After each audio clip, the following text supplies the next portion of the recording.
Yo, halo. Kali ini kita akan bahas kelebihan dan kekurangan dari iPhone seri lama atau jadul yang menggunakan iOS versi lama juga, alias udah nggak dapat update iOS versi terbaru saat ini, yaitu iOS 14.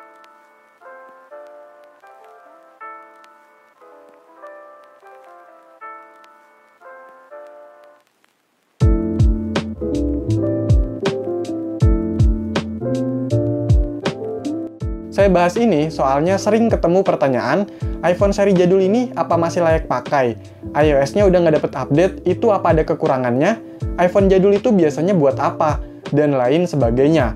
Jadi saya bikin konten ini buat berbagi informasi dan pengalaman saya ketika menggunakan beberapa seri iPhone jadul, seperti iPhone 3GS, 4, 4S, dan 5, yang pakai iOS 6, 7, 8, 9, dan 10. Saya berharap info ini bisa jadi pencerahan buat kalian yang masih bingung atau bertanya-tanya tentang iPhone seri-seri lama. Oke, langsung aja bahas kelebihannya atau enaknya dulu nih dari iPhone jadul yang pakai iOS jadul juga. Yang pertama, harganya murah. Karena udah dirilis lama, jadi harganya udah turun banyak juga. iPhone termurah yang pernah saya beli yaitu iPhone 4S dengan kondisi bekas X garansi resmi Indonesia, tapi masih bagus, mulus, dan original. Itu harganya cuma 200.000 aja. Untuk seri yang lain mungkin yang lebih tinggi itu biasanya di bawah dari 2 juta. Yang kedua, mewah. iPhone emang terkenal mewah dari dulu, bahkan untuk seri yang lama seperti iPhone 4 ini. Saya rasa kesan mewahnya itu masih kerasa, apalagi dengan desain flatnya ini yang Apple banget, dan bahkan dipakai lagi konsepnya untuk seri iPhone terbaru. Yang ketiga, mudah di jailbreak. Karena seri iPhone-nya udah lama dan iOS-nya udah nggak dapet update lagi, itu celahnya masih mudah ditembus buat jailbreak. Dan udah banyak juga tools-tools untuk jailbreak-nya dengan mudah. Bahkan masih bisa jailbreak untethered, alias permanen, di restart nggak hilang dan nggak ada revoke juga. Yang keempat, karena mudah di jailbreak, jadinya enak buat dioprek-oprek. Celahnya juga masih mudah dan banyak tweak-tweak keren yang mungkin nggak bisa dipasang di iPhone seri-seri terbaru. Contohnya, bisa pasang dual iOS berbeda di dalam satu device pakai tweak Cool Boot. Terus bisa bertani aplikasi, game, lagu, dan sebagainya. Yang kelima, antik. Saya rasa iPhone jadul itu cocok lah buat jadi koleksi, apalagi untuk seri iPhone jadul yang langka, seperti iPhone generasi pertama. Itu bisa jadi saksi kelahiran iPhone sampai generasi terbaru sekarang, yang makin canggih dan desainnya yang makin modern. Terus buat nostalgia juga, yang dulunya cuma bisa lihat punya orang atau lihat di tablet handphone aja, sekarang bisa ngerasain langsung, tentunya dengan harga yang terjangkau. Oke, lanjut untuk kekurangan atau yang nggak enaknya dari iPhone jadul yang pakai iOS jadul juga. Pertama, susah download dan install aplikasi kekinian. Ini buat yang nggak terbiasa atau nggak mau oprek-oprek, karena susah, ribet, pusing lah, dan sebagainya.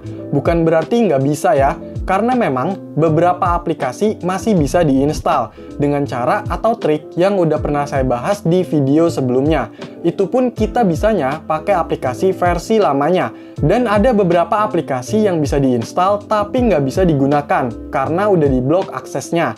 Misalnya di iPhone 4 itu aplikasi WhatsApp dan YouTube. Kedua, nggak bisa nikmatin fitur baru. Walaupun bisa dioprek dan pakai tweak ini itu, tapi karena keterbatasan dari spek dan hardware-nya yang bikin kita nggak bisa ngerasain beberapa fitur di seri iPhone jadul. Contohnya, Face ID, fast charging, fitur-fitur kamera yang canggih, dan sebagainya. Oh iya, ngomongin kamera, mentang-mentang ini iPhone, kameranya bakalan cakep banget dong. Ya nggak gitu juga. Ini kan iPhone seri lama, jadi jangan berekspektasi tinggi. Dan untuk performanya juga udah loyo, nggak segesit pada masanya. Yang ketiga, baterainya boros dan iPhone-nya sering bermasalah. Nah, banyak yang ngeluh iPhone itu baterainya boros pakai banget. Biasanya itu yang baru coba pindah dari robot hijau, dan yang dipakai iPhone seri-seri lama, iPhone 6 atau di bawahnya. Ya memang bener, iPhone seri lama itu baterainya boros, apalagi kondisinya bekas dan umur baterainya udah lama pakai, atau udah diganti pakai baterai lain yang mungkin kualitasnya kurang, atau bahkan komponen-komponen iPhone lainnya udah diganti dengan yang kurang baik. Bisa dibilang itu iPhone refurbished yang kualitasnya begitulah, biasanya sering kena masalah. Yang keempat, kurang aman. Karena sekarang udah banyak metode untuk bypass iCloud. Jadi kalau misalnya iPhone-nya hilang atau bahkan dicuri, terus di lost mode atau di lock, itu masih bisa di bypass. Dan sekarang malah banyak yang jual iPhone bypass gitu. Biasanya ada yang WiFi only, ada syarat nggak boleh di restart lah, nggak boleh di reset juga lah, dan lain sebagainya. Yang kelima, kadang kena blok IMEI.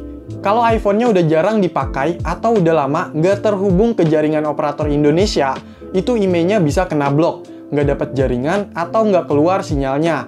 Sekalipun iPhone tersebut garansi resmi Indonesia atau region Indonesia, tetap kena. Saya udah ngerasain di iPhone 3GS, 4S, dan 5 yang kena blok. Jadinya cuma bisa Wi-Fi only. Pokoknya kalau beli iPhone, mau yang baru atau yang bekas, apalagi ex-Inter, pastikan IMEI-nya nggak kena blok dan sinyalnya aman.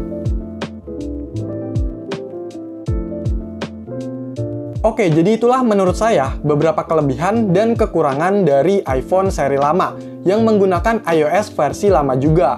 Semua pasti ada kelebihan dan kekurangannya. Maka dari itu, pertimbangkan segala sesuatunya dan sesuaikan juga untuk kebutuhannya. Kalau masih ada pertanyaan atau info tambahan, silahkan komentar ya. Sekian video ini, semoga bermanfaat. Silahkan di like, share, dan subscribe channel ini. Terima kasih.